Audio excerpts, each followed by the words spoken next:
Different circuit, different variables. Rain threatening for qualifying. So Friday practice in Hungary, very much a time for the teams to try to gather as much information as possible, not necessarily to do the definitive fuel run or the definitive lap on soft tyres, just trying to get a balance, trying to get a setup that if it is wet, the car will at least be drivable and allow some of those stars out there to play around with their talents and exhibit what they can do offline, finding the grip. Really looking forward to a wet qualifying tomorrow. Nothing like it in Formula One.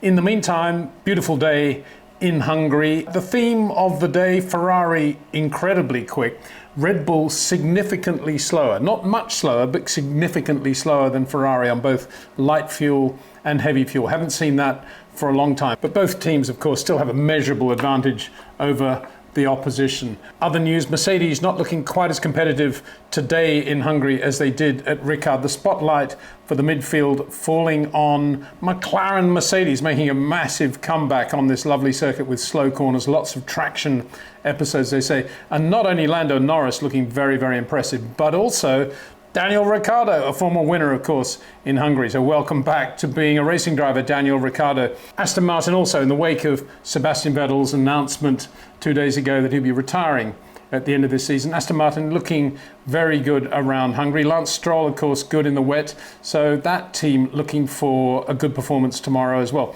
If you've got a balanced car and you've got a reasonable grip level, that should translate into a decent grid position in the wet tomorrow. But of course, so many other factors come into play, the traffic in Q1, red flags, yellow flags, whatever it is. So a lot can happen, obviously, between now and the end of qualifying. But let's have a look now at exactly what happened this morning in FP1 as they went out on the circuit. Carlos Sainz just continuing that momentum that we saw, well, we've seen now for 2 or 3 races, looking really good in the Ferrari. 18.7. The number I've got at the end of that, 4, means how many sets of soft tyres he went through to do that lap. And I think that's significant because some drivers like George Russell use only 1 set to be really quick, and that needs to be factored in as well. So on a track which was yet to pick up its real grip, still a green track if you like, George Russell pretty good. But let's just go. Carlos Sainz 18.7, used 4 sets. Max Verstappen used 3 sets to do 18.8, splitting the 2 Ferrari. Charles Leclerc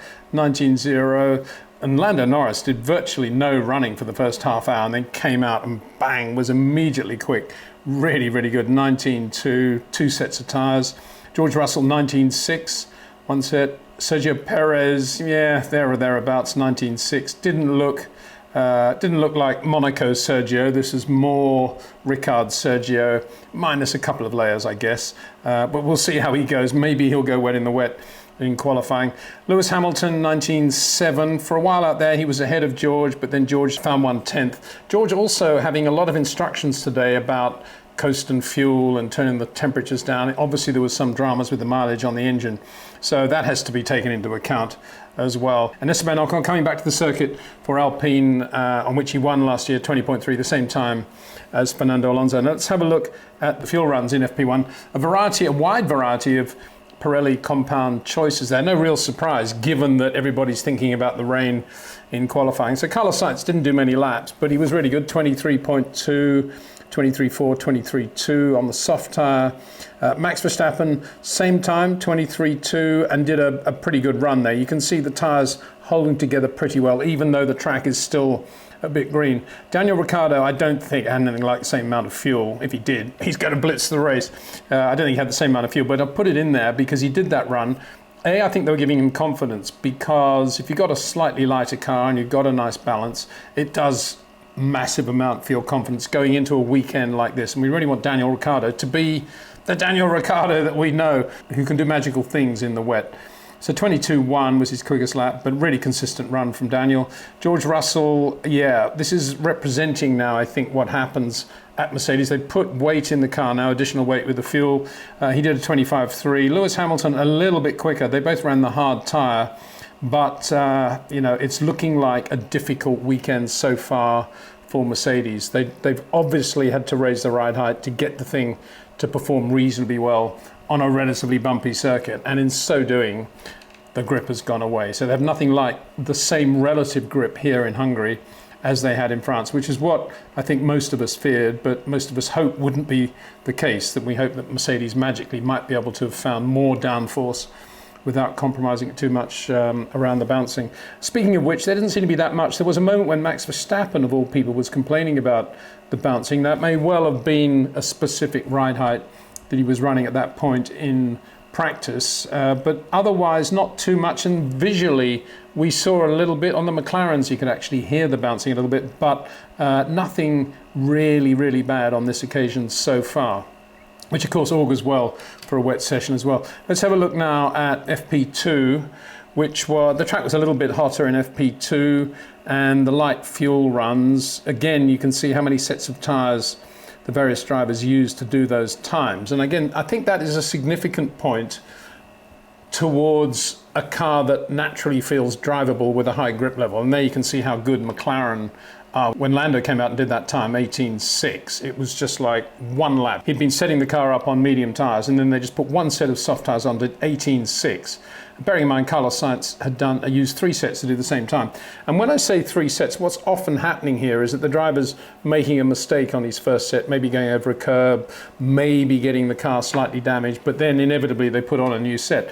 But that all comes under the heading of a car that naturally feels well balanced. And obviously the McLaren today, let's just take today in isolation, a really quick car around Hungary. So Lando Norris 18.6 on 1 set of tyres, Carlos Sainz 18.6 on 3 sets of soft Pirellis, Max Verstappen 18.7, also very disciplined performance from Red Bull today, focusing on longer runs with fuel in the car, giving him that one run. Max complaining in France that he perhaps wanted to do more, and we'll see in FP3 tomorrow and Saturday morning whether Max indeed does that. But at the moment, look at the number of sets of tyres he's using compared with Ferrari.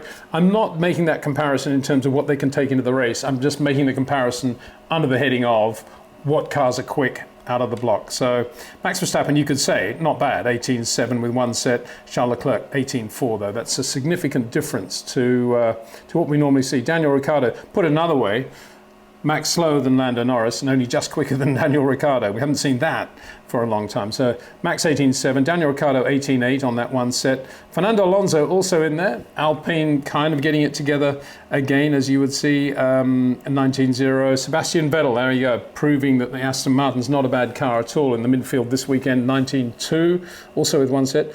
George Russell, 19.3, again having to mess around a bit with looking after the engine, and also complaining at one point about how he just couldn't get through turn 1 without locking an inside front, which probably is something to do with brake balance. I wouldn't think it was a massive difference between Lewis and George going into turn 1. Significantly, I guess you could say on the graphic, it looks as if Lewis brakes slightly later than George into 1. So even more reason for George not to have that brake locking issue, but he did. So that would have slowed him a little bit as well.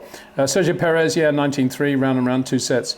Valtteri Bottas, not bad as well. Alfa Romeo, that consistently, if you take an average from beginning of the year to now, Alfa Romeo have done a pretty good job this year. So there's Valtteri again, 19.5, same time as Lewis Hamilton on 19.5 as well.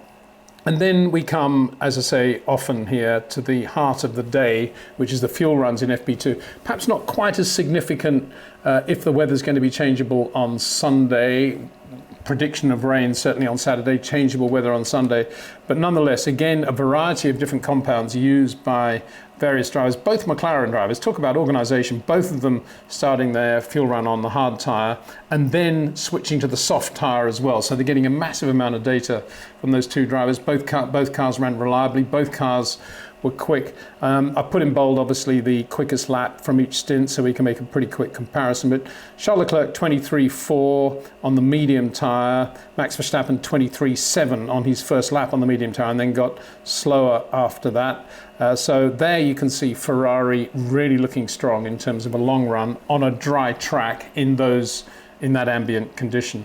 Carlos Sainz on the soft tyre, so not a direct comparison, of course, but 23.1. That's about the difference you would expect. But it's a pretty good run by Carlos Sainz. That's 1, 2, 3, 4, 7 laps. Pretty consistent. Yeah, the tyre's going away, but it shows that it's a pretty good tyre, and you'll probably see that tyre featuring if it's a semi-wet race on Sunday. George Russell, 24.5 on the medium. Just compare that with, did Max do any 24.5s? Yeah, he was about 2/3 of the way through his run before he was doing a 24.5. And it got slower after that for George. And Daniel Ricciardo there, 25.2. Lando did 24.6. So Lando, got to say, Lando Norris just looking wonderful in the car, driving beautifully, and McLaren in general looking really, really well organised. And that's basically what we saw in Hungary today. It's early days, of course, to predict what we might be seeing on race day in terms of weather, but it'll be really interesting to see if it is iffy, 50-50, whether to start on perhaps intermediates or maybe slicks, which is a possibility in Hungary. And guess what? We had that last year at the restart. I think it'll be really interesting to see what Red Bull do at that point. Bearing in mind, they recently conceded that had they started Max on slicks at the restart in Hungary last year, they would have won the Grand Prix, and then Abu Dhabi would have just been a non-event. So they've conceded that now, but it'll be interesting to see whether anybody does take the plunge, anybody at the front of the grid does take the plunge if we get to that 50-50 situation. Anyway, that's 2 days away. I'm just speculating at the moment. In the meantime, we look forward to qualifying tomorrow in the wet in Hungary. Get ready. See you then.